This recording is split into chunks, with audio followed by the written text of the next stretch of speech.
এই রংপুরকে কে থামাবে? এই রংপুরকে থামাবার মতো কোনো দল হয়তো বিপিএলে এবার অংশগ্রহণ করতে পারেনি। একের পর এক জয় নিয়ে প্লে অফে উঠে গিয়েছেন সবার আগে নুরুল হাসান সোহানের এই রংপুর রাইডার্স।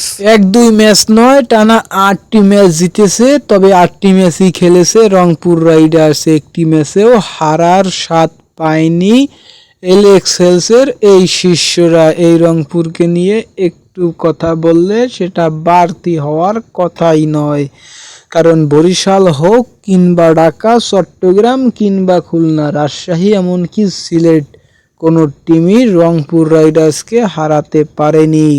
অপরাজিত দল হিসাবে এখন রয়েছে বিপিএলে একমাত্র রংপুর রাইডার্স।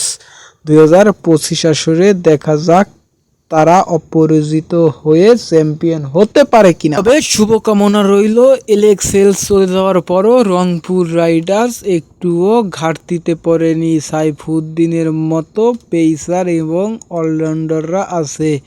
নুরুল হাসান মাহসানের মতো ক্যাপ্টেন যে টিমে থাকবে সে টিম তো একটু হলেও আত্মবিশ্বাস বেশি হওয়ার কথা।